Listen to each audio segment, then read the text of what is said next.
This challenge comes from Charlie in Minneapolis. He writes, "Your challenge, should you choose to accept it, is to write a piano piece for 4 hands, 2 pianists and 1 piano.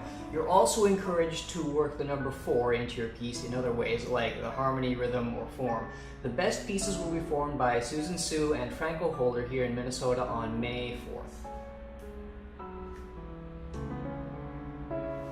Beyond the immediately apparent difficulty of deciding what to do to keep 4 hands on 1 keyboard busy, I found myself grappling with the dilemma of how to express textural and dynamic contrasts to help elucidate the form, since each of those 4 hands needs its own space. I'm almost obliged to put the leftmost hand in an octave lower than I typically would, and the opposite hand an octave higher to avoid crowding all 4 of them together near the middle of the keyboard. So for as long as I have all 4 hands playing simultaneously, I'm constrained to use considerably more range than I normally would. Now that makes it harder to score quiet passages within a narrower range, and more significantly to score dramatic passages in a broader range, since the range is already quite wide to begin with. Now, my approach to that is not ideal, but at least it's something. The dynamic markings are greatly exaggerated, especially on the quiet end, so that in some places I have the performers going as low as pianissimo. Dynamic markings are easy to ignore or misinterpret, though, so I also try to separate notes rhythmically somewhat where the form requires a more subdued touch, and conversely pile up more simultaneous attacks in places where I want to call for more attention. As I say, it's not an ideal approach, and if I were to write it again, I'd probably think more about bringing the hands closer together on the keyboard and dropping voices out more frequently to give me more opportunities to expose contrasts. Well, this is the phrase that I started out with.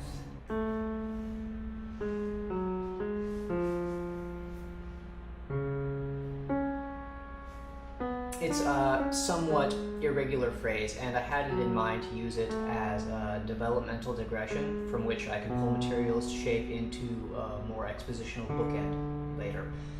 I fixated on a couple of motives like this dissolutional figure, and also this cadential figure at the end.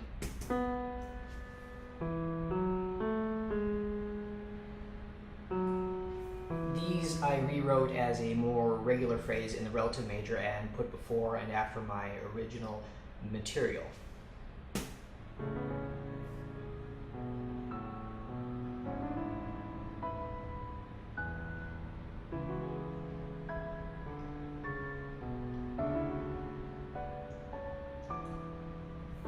That much I wrote out all at once. I had the broad strokes essentially in place within an evening. I had the form and the entire melody written down. I also had the accompanimental motive up to the first cadence, so I had the texture and the general parameters of the harmonic vocabulary that I wanted to use as well.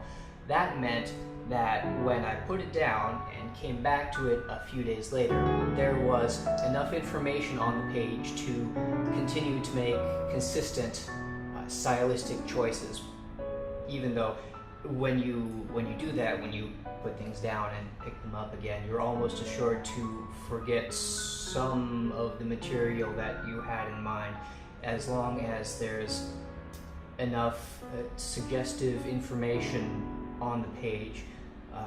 It makes it easier to pick it up again. I want to show the accompanimental figure that I wrote a few days later then, and without reference to the other material that I had already written. For this, I just took the time signature and the tempo and sketched a bit until this came out.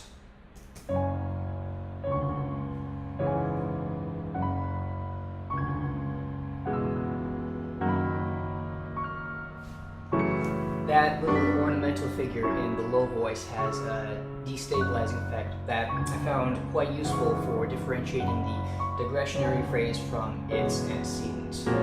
Now from there, it was a relatively simple matter of realizing the accompaniment throughout, managing the transitions, and finally proofing for playability. I think if it had not been for the deadline, I would still be adjusting the voice leading of some of the harmonies here and there. But then again, had it not been for the deadline, I may not have gotten started to begin with. Overall, this piece represents another incremental step that I'm taking to solidify my own ideas about voice leading and ultimately the dissolution of tonal harmony within my own mind. If you've been following my previous work on that in that area, then you'll likely recognize some of the mechanisms that I'm refining toward that end. I expect to hear those continuing on in later works until I reach some conclusions about that. So stay tuned and find out along with me where that path eventually leads. And until next time, bye.